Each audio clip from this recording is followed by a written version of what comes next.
teman-teman semua. Jadi di video kali ini saya mau berbagi informasi tentang metode menarik dan asyik untuk belajar biologi. Nah, beberapa bulan lalu siswa saya pernah bertanya, "Bu, kenapa suka biologi?" Nah, jawaban yang ada dalam diri saya adalah biologi membantu saya untuk mengenal diri saya dan juga lingkungan saya. Kemudian biologi membantu saya untuk lebih mengenal Tuhan, lebih dekat dengan Tuhan. Dalam artian apa?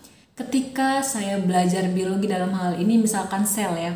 Sel itu adalah suatu benda yang sangat kecil, tidak bisa dilihat oleh mata tanpa menggunakan alat bantuan. Tetapi di dalam sel yang sangat kecil itu ada sebuah dan banyak proses yang terjadi, banyak mekanisme yang berfungsi untuk menyokong kehidupan mikroorganisme.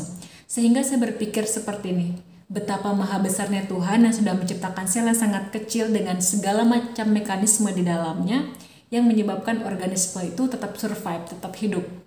Dan itu ketika kita memahami ilmu, kemudian kita memiliki sebuah pemahaman vertikal, mengingat Tuhan itu sangat luar biasa sekali. Kemudian pada beberapa hari yang lalu saya pernah bertanya kepada beberapa siswa-siswi tentang hal apa yang tidak mereka suka di biologi, dan mereka menjawab bahwa mereka nggak suka biologi karena hafalan. Oke, nah video kali ini saya mau menyampaikan bahwa ada satu teknik yang cukup menarik dan asyik untuk mengingat suatu informasi, namanya metode mnemonik.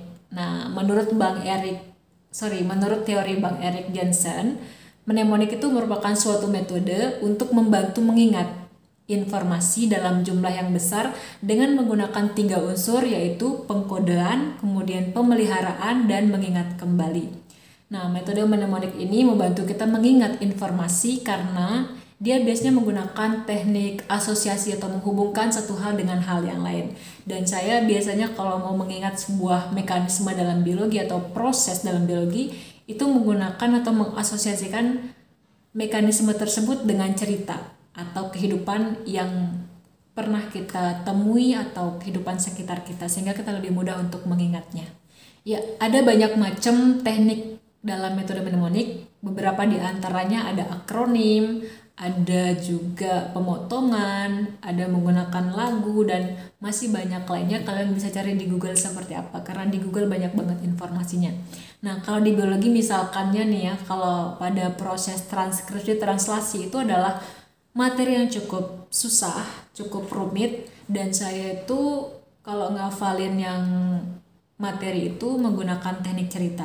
Nah, di sisi lain tuh kalau misalkan di biologi itu ada beberapa poin-poin yang perlu kita ingat. Contoh misalkan nih, sifat-sifat enzim. Kalau misalkan kita menghafal sifat-sifat enzim dari A, B, C, dan seterusnya dengan cara yang monoton, itu boring banget, bosen banget caranya. Nah, saya biasanya kalau misalkan menghafal yang seperti itu, mencoba untuk menghubungkan dengan hal-hal sekitar. Contoh misalnya nih, sifat enzim yang pertama adalah dia itu bekerja spesifik. Jadi enzim itu bekerja pada substrat yang khusus. Jadi satu substrat, satu enzim. Sehingga saya mengaitkan bahwa enzim itu setia. Jadi dia hanya bekerja pada satu substrat saja, tidak menduakan, tidak mentigakan, dan tidak mengempatkan, dan seterusnya. Kemudian yang kedua, enzim itu sifatnya adalah dibutuhkan dalam jumlah sedikit atau cukup.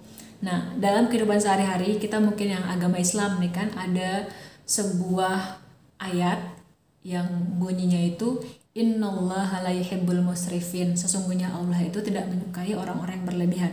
Nah, enzim ini kalau misalkan digunakan dalam jumlah banyak nggak bagus.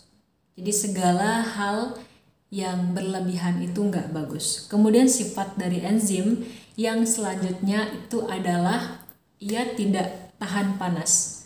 Dia bisa rusak kalau kena suhu panas, terutama kalau misalkan kena suhu panas 100 derajat itu sebagian besar enzim itu bisa rusak. Nah, kalau misalkan dikaitkan dalam kehidupan sehari-hari nih, kalau kita biasanya kalau suka emosian kan panas tuh, kayak ngerasa emosi meningkat, panas, dan itu nggak bagus buat kesehatan kita. Sebab ketika kita berada pada emosi puncak atau suka cepat panas orangnya, itu akan menyebabkan kita bisa terkena penyakit-penyakit fisik. Oke teman-teman, sekian dari saya tentang metode mnemonik. Jadi semoga nanti kita bareng-bareng bisa mempraktekkan dan kita bisa menggunakan ini untuk mengingat informasi-informasi yang lain bukan hanya biologi ya. Misalkan mungkin sejarah bisa atau mungkin beberapa teori di fisika bisa, kimia bisa dan lain sebagainya. Selamat mempraktikkan. Sekian, assalamualaikum warahmatullahi wabarakatuh. Bye bye.